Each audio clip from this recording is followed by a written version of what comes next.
హిందూ బంధువులారా, మీరందరూ ఏవైనా సరే పూలు, పండ్లు, వస్తువులు హిందువుల దగ్గర మాత్రమే కొనండి. పూలు, ముఖ్యంగా పువ్వుల విషయంలో చాలా జాగ్రత్తగా ఉండండి. ఉమ్మి వేసినటువంటి పండ్లు తీసుకొచ్చి గణపతికి నివేదన పెట్టకండి. స్వీట్ హౌజులు కూడా చూసి చక్కగా ఏదైనా గణపతికి పెట్టాలి అంటే బొట్టు పెట్టుకొని హిందూ ధర్మాన్ని ఆచరిస్తున్న వ్యక్తులను వెతికి వారి దగ్గరే కొనే ప్రయత్నం చెయ్యండి. మేము చెప్పేటువంటిది అర్థం చేసుకోండి. ఎవరిని కించపరచటం లేదు, అందరూ బాగుండాలి. కానీ నా హిందూ దేశంలో నా హిందూ బంధువులందరూ కూడా బాగుండాలి.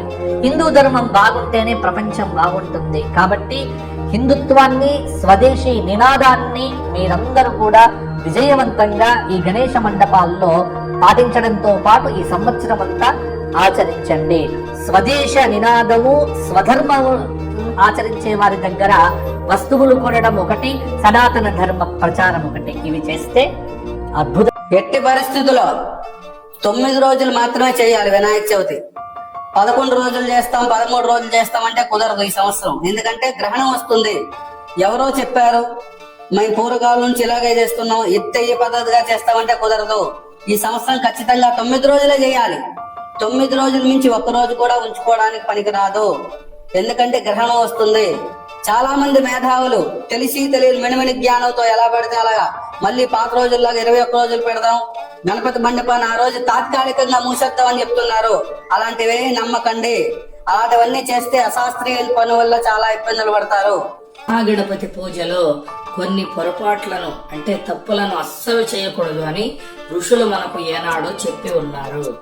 గణపతి పూజలో తులసి నిషిద్ధము. అంటే మహాగణపతికి ఎటువంటి పరిస్థితుల్లోనూ మనము తులసిని సమర్పించకూడదు, తులసి దళాలతో మహాగణపతిని పూజించకూడదు అని మనకు ఏనాడో పురాణాల్లో పెద్దలు చెప్పి ఉన్నారు.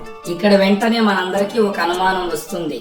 అదేమిటంటే, గురువు గారు వినాయక చవితి రోజు 21 రకాల పత్రితో మహాగణపతిని పూజిస్తాం కదా, అందులో తులసి పత్రం సమర్పయామి అని ఉంది కదా, అప్పుడు ఎలా మరి అంటే, చూడండి, పత్రి పూజలో మాత్రం ఒకే ఒక తులసి దళాన్ని మహాగణపతికి సమర్పించవచ్చు. అంతేగాని తులసి మాల కట్టి వేయడము, తులసితో అర్చన చేయడము ఇటువంటి పనులను చేయకూడదు. కొంతమంది అయితే ఈ పత్రి పూజలో కూడా మహాగణపతికి తులసిని సమర్పించరు. తులసి పత్రం సమర్పయామి అని వచ్చినప్పుడు దూర్వాయుగ్మం అంటే గరికను సమర్పిస్తారు. కాబట్టి తులసి మహాగణపతి పూజలో నిషిద్ధము. దీన్ని బాగా గుర్తు పెట్టుకోండి. మహాగణపతి పూజలో తులసిని అస్సలు వినియోగించకూడదు. ఇక రెండవ విషయం, వినాయక చవితి రోజు చంద్ర దర్శనం అస్సలు చేయకూడదు. అంటే వినాయక చవితి రోజు చంద్రుణ్ణి మనము చూడకూడదు. అలా చూసినట్లయితే నీలాపనిందలు వస్తాయి. ఇది మనకు పురాణాల్లోనే ఉంది. వీడియోలో మనం తెలుసుకుందాం. ఇక మూడవ విషయం, మహాగణపతి అనుగ్రహం పరిపూర్ణంగా మనకు కలగాలంటే పాలవెల్లి కట్టి తీరాలి. అంటే మహాగణపతిని ఎక్కడైతే మనం ప్రతిష్టాపన చేస్తామో అక్కడ మహాగణపతి పైన 3 కర్రలు ట్రయాంగిల్ షేప్ లో కట్టి దానికి చక్కగా జామ పళ్ళు, సీతాఫలం కాయలు, దానిమ్మ కాయలు, అరటి పళ్ళు ఇవన్నీ కట్టి దానితో పాటు గరిక, మామిడాకులు అన్ని కూడా వేలాడదీయాలన్నమాట. ఇంట్లో మనం మహాగణపతి పూజ చేసినా పాలవెల్లి కట్టాలి. వినాయక మంటపం దగ్గర కూడా పాలవెల్లి కడితే చాలా మంచిది. కొన్ని సాంప్రదాయాల ప్రకారం కొంతమందికి ఆనవాయితీ ఉండదు పాలవెల్లి కట్టడము. అలాగే అయినా కూడా మహాగణపతిని పూజించుకోవచ్చు, తప్పు లేదు. కానీ పాలవెల్లి కట్టినట్లయితే మహాగణపతి యొక్క పరిపూర్ణమైన అనుగ్రహం కలుగుతుంది. కొంతమంది ఇంతకు పూర్వము మేము పాలవెల్లి కట్టలేదు గురువు గారు, ఈసారి కట్టుకోవచ్చా అంటే చక్కగా కట్టుకొని పాలవెల్లిని మహాగణపతిని పూజించవచ్చు.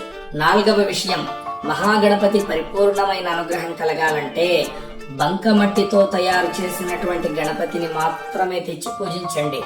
పిఓపితో చేసినటువంటి గణపతి, అదే విధంగా న్యూస్ పేపర్లు, ప్లాస్టర్ ఆఫ్ ప్యారిస్ తో చేసినటువంటి గణపతి, కెమికల్స్ తో చేసినటువంటి గణపతి విగ్రహాల్ని తెచ్చి పూజించినట్లయితే ఎటువంటి ఫలితము కూడా ఉండదు. బంకమట్టితో చేసినటువంటి గణపతిని తెచ్చి మాత్రమే పూజించండి. 5వ విషయం, మహాగణపతి విగ్రహాన్ని కొని తెచ్చేటప్పుడు తప్పకుండా కొన్ని విషయాలను గమనించండి. మహాగణపతి చతుర్భుజుడై ఉండాలి. అంటే మహాగణపతికి 4 చేతులు మాత్రమే ఉండాలి.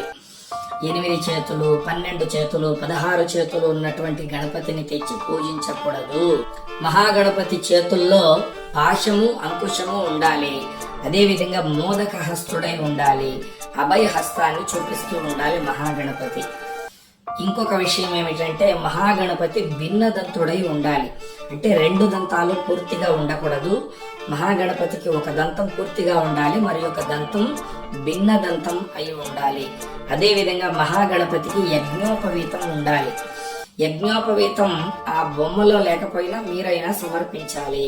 అదేవిధంగా బొజ్జకు నాగాభరణం ఉండాలి. అంటే కడుపు చుట్టూ నాగాభరణం ఉండాలి. మహాగణపతి పాదాల దగ్గర తప్పకుండా మూషికుడు ఉండాలి. అంటే ఎలుక ఉండాలి. ఈ మధ్యన చేస్తున్నటువంటి మహాగణపతి విగ్రహాల దగ్గర ఆ మూషికం ఉండడం లేదు. మూషికం ఆయన వాహనం. ఆయనను సింహం పైన, ఆవు పైన, అదేవిధంగా నెమలి పైన, శేషపాన్పు పైన అంతా కూడా తయారు చేసి అమ్ముతూ ఉన్నారు. ముఖ్యంగా ఆయన మూషిక వాహనుడు. ఏ వాహనం పైన కూర్చొని ఉన్నా కూడా పాదాల దగ్గర తప్పకుండా మూషికం ఉండి తీరాలి. మహాగణపతిని తెచ్చేటప్పుడు సాంప్రదాయబద్ధంగా ఉన్న గణపతిని మాత్రమే తేవాలండి. వినాయకుని మండపంలో, మీ వినాయకుని మండపంలో సినిమాలకు సంబంధించిన పాటలు వేయడము, సినిమాలకు సంబంధించినటువంటి డాన్సులు, పిల్లలతో కూడా అశ్లీల డాన్సులు వేయించడం చేస్తారు. పాటలు మాత్రమే పెట్టాలి. పార్వతీ పరమేశ్వరులకు సంబంధించినటువంటి పాటలు, అన్నమాచార్య కీర్తనలు, అదేవిధంగా మహాగణపతికి సంబంధించినటువంటి పాటలు మాత్రమే పెట్టాలి. మనమందరము ఈ 9 రోజులు ఎంతో చక్కగా పూజలు చేసుకుని ఉంటాము. అలాగే వినాయకుడు నిజాంజం రోజు గంగమ్మ ఒడిలోకి మనము అలాగే పంపించాలి. ఎలాగే తలగా ఈకండి. ఈ వీడియో నచ్చినట్లయితే లైక్ చేయండి, షేర్ చేయండి, సబ్స్క్రైబ్ చేసుకోండి. Thank you.